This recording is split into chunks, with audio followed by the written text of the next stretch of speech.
And they came over unto the other side of the sea, into the country of the Gadarenes.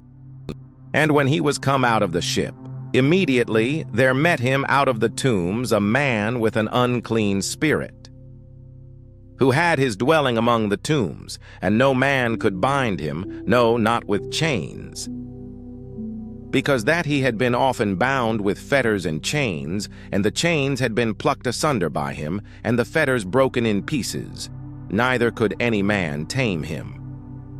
And always, night and day, he was in the mountains and in the tombs, crying and cutting himself with stones. But when he saw Jesus afar off, he ran and worshipped him, and cried with a loud voice, and said, What have I to do with thee, Jesus, thou Son of the Most High God?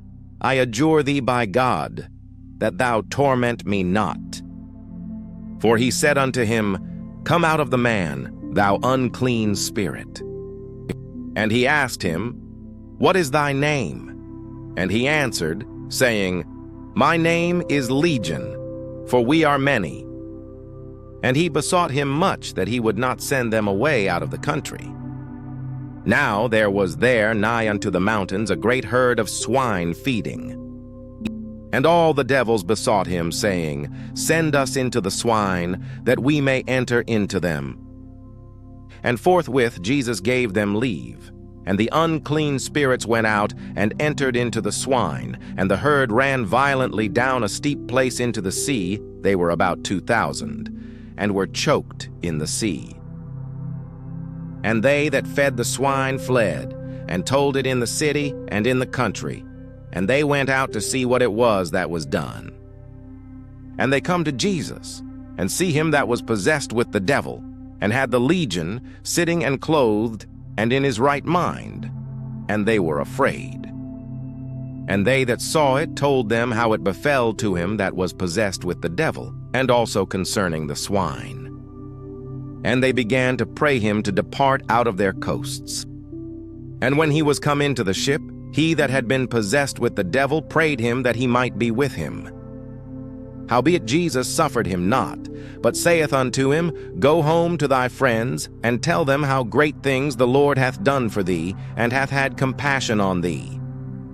And he departed, and began to publish in Decapolis how great things Jesus had done for him, and all men did marvel. And when Jesus was passed over again by ship unto the other side, much people gathered unto him, and he was nigh unto the sea. And, behold, there cometh one of the rulers of the synagogue, Jairus by name, and when he saw him, he fell at his feet, and besought him greatly, saying, My little daughter lieth at the point of death. I pray thee, come and lay thy hands on her, that she may be healed, and she shall live. And Jesus went with him, and much people followed him, and thronged him. And a certain woman which had an issue of blood 12 years, and had suffered many things of many physicians, and had spent all that she had, and was nothing bettered, but rather grew worse, when she had heard of Jesus, came in the press behind, and touched his garment. For she said, If I may touch but his clothes, I shall be whole. And straightway the fountain of her blood was dried up, and she felt in her body that she was healed of that plague. And Jesus, immediately knowing in himself that virtue had gone out of him, turned him about in the press, and said, Who touched my clothes? And his disciples said unto him, Thou seest the multitude thronging thee, and sayest thou, Who touched me? And he looked round about to see her that had done this thing.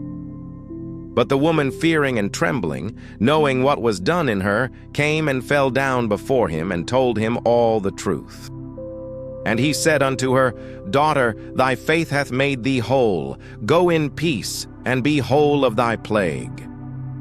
While he yet spake, there came from the ruler of the synagogue's house certain which said, Thy daughter is dead. Why troublest thou the master any further?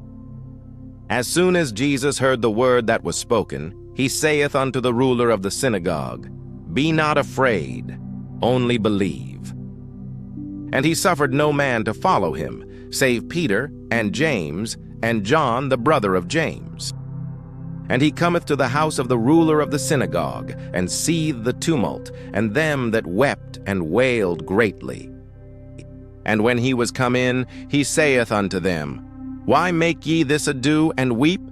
The damsel is not dead, but sleepeth. And they laughed him to scorn. But when he had put them all out, he taketh the father and the mother of the damsel, and them that were with him, and entereth in where the damsel was lying. And he took the damsel by the hand, and said unto her, Talitha cumi, which is, being interpreted, Damsel, I say unto thee, arise. And straightway the damsel arose and walked, for she was of the age of 12 years, and they were astonished with a great astonishment. And he charged them straitly that no man should know it, and commanded that something should be given her to eat.